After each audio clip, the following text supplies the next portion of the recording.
C'est la première ingénieure afro-américaine de la NASA. Son nom, c'est Mary Jackson, et elle s'engage très tôt contre le sexisme et le racisme. En regardant les jeunes années de la vie de Mary Jackson, on pourrait croire que son parcours était évident. Brillante à l'école, licence en mathématiques et sciences physiques, et une petite année comme professeure de mathématiques dans le Maryland.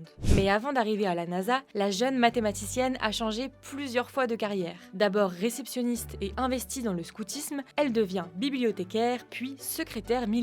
Son engagement, en revanche, s'est déclaré très tôt. Pendant ses études, elle s'investit dans la sororité Alpha Kappa Alpha, faite par et pour des étudiantes afro-américaines. C'est en 1951, à l'âge de 30 ans, que Mary entre à la NASA. Mais les États-Unis appliquent encore les lois de la ségrégation raciale à cette époque, et la NASA n'échappe pas à cette règle. Quand elle est embauchée, les personnes noires sont séparées des autres. Elle entre alors dans la West Area Computers, une section entièrement composée de mathématiciennes afro-américaines au centre de recherche Langley de la NACA.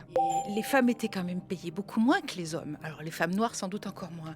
Donc je pense qu'il y a aussi un peu un calcul économique là derrière. Ici, elle est une calculatrice, une de ces femmes qui calcule à la main des milliers de données pour que les fusées puissent être lancées. Après 2 ans à faire des calculs, un ingénieur la remarque et l'invite à travailler sur un tunnel à vent supersonique. Il lui propose de suivre une formation pour devenir ingénieur, notamment avec des cours du soir à l'université. Mais ces cours sont réservés aux blancs. Elle entame une action en justice et le tribunal lui permet d'y assister. C'est grâce à cela qu'en 1958, Mary devient la première ingénieure afro-américaine de la NASA et peut publier ses premières recherches en aérodynamisme. Pourtant, malgré la fin officielle de la ségrégation raciale dans les années 60, Mary n'arrive pas à briser le plafond de verre. Même après plusieurs années d'expérience, il lui est impossible d'accéder à des postes de direction, freinés par le racisme et le sexisme ambiant.